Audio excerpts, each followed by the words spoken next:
নমস্কার বন্ধুরা, প্রত্যেক দিনের মতো হাজির হয়ে গেছে নতুন একটা রেসিপি নতুনভাবে চটপট আপনাদের সাথে শেয়ার করে নেওয়ার জন্য। আজকের আমি বানিয়ে দেখাবো রুই মাছ দিয়ে একদম ভিন্ন সাথে চটপট একটা রেসিপি। তার জন্য আমি কিছুটা রুই মাছের পেটি নিয়েছি। আপনারা চাইলে কাতলা মাছের পেটি দিয়েও রেসিপিগুলো তো করতে পারেন, তবে আমাদের বাড়িতে সবাই পেটি খেতে ভীষণ ভালোবাসে, তাই পেটির মাছগুলো দিয়ে আজকে রেসিপিটি তৈরি করব। প্রথমে লবণ দিয়ে খুব ভালো করে মাছটাকে ম্যারিনেট করে নিলাম। এখন রেসিপিটি তৈরি করার জন্য আমি এখানে নিয়েছি 3টে ছোট্ট সাইজের পেঁয়াজ, 2টো ঝালের জন্য কাঁচা লঙ্কা, 1 ইঞ্চি পরিমাণে আদা। সব উপকরণ ভালো করে পরিষ্কার করে কেটে আমি রেডি করে নিচ্ছি।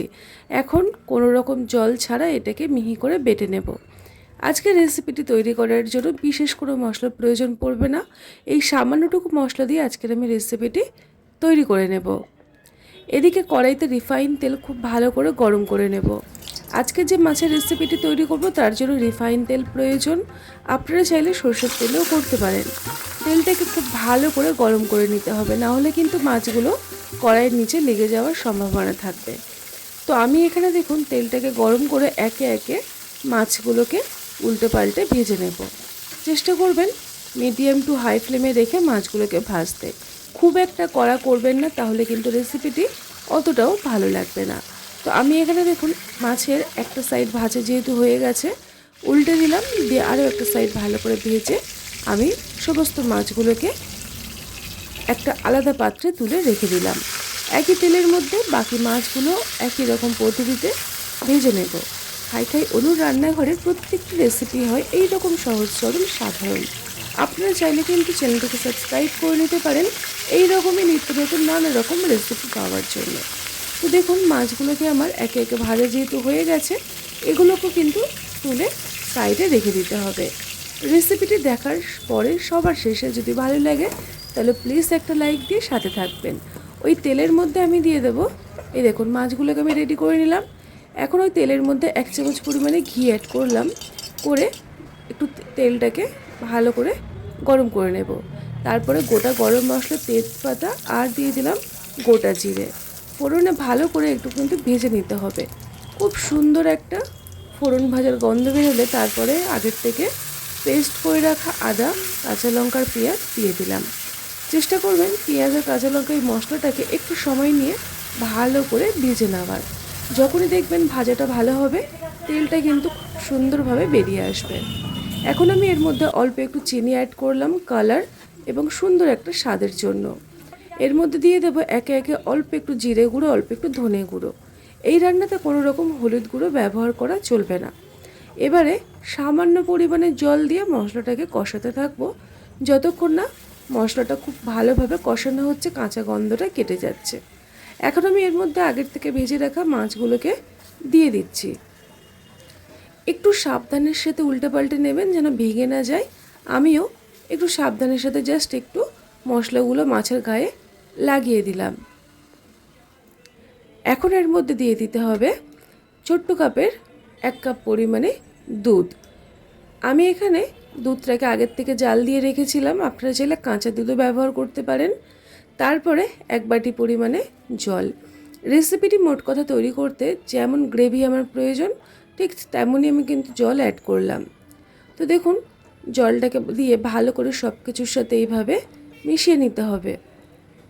যেহেতু মশলাটাকে বেটে আমি ব্যবহার করেছি পেঁয়াজ এবং কাঁচা লঙ্কা, আদা, তাই দেখবেন গ্রেভিটাও কিন্তু খুব সুন্দরভাবে তৈরি হবে।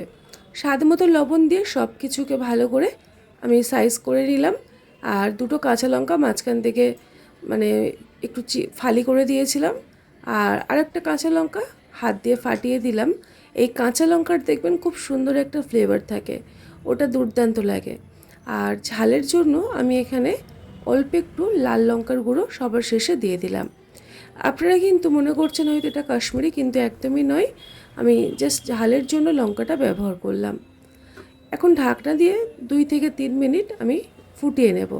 তার মধ্যে অল্প একটু জলের মধ্যে দেখুন আমি 1/2 চামচ ময়দা গুলে নেব। এইটা দেওয়ার জন্য রান্নার গ্রেভিটা বা থিকনেসটা ভীষণ ভালোবাসে। আপনারা কিন্তু অবশ্যই করে এই ট্রিক্সটা ফলো করবেন, এতে করে দেখবেন নিত্য সাধারণ রেসিপি সেটাও কিন্তু অন্যরকম হয় আর ভীষণ ভালো লাগে খেতে। দেখুন ময়দাটাকে আমি রেডি করে নিলাম।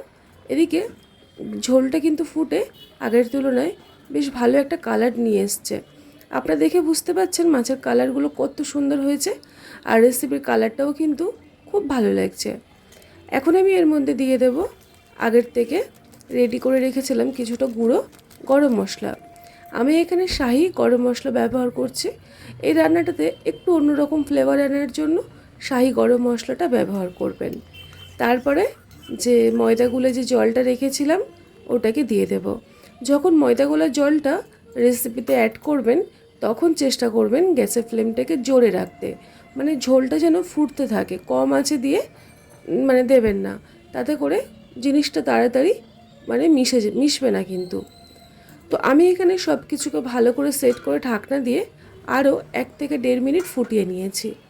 তো আজকের আমার এই সাধারণভাবে তৈরি করা একদম অসাধারণ খেতে মাছের রেসিপি একদম তৈরি হয়ে গেছে। একদম সাদামাটা একটা রেসিপি বন্ধুরা। নিত্য ঘরোয়া মশলা দিয়ে একটু অন্যরকম যদি কিছু রান্না করতে চাইছেন তাহলে এইভাবে ট্রাই করে দেখতে পারেন। গ্যাসটা অফ করে দিয়ে আমি ঢাকনা দিয়ে রেখে দিয়েছিলাম। তারপরে ঢাকনাটাকে খুলে আপনাদেরকে দেখিয়ে দিচ্ছি, দেখুন কতটা লোভনীয় হয়েছে। এখন একটা পাত্রের মধ্যে চটপট পরিবেশন করে নেব আর আপনাদেরকে দেখিয়ে দেব যে আজকের আমাদের এই সাধারণ মাছের রেসিপিটি কত সুন্দর হয়েছে। একবার হলেও এই রকমভাবে মাছের রেসিপি ট্রাই করবেন। গরম গরম ঝরঝরে ভাত দিয়ে খেতে জাস্ট ফাটাফাটি লাগে। আজকের মতো এই পর্যন্ত।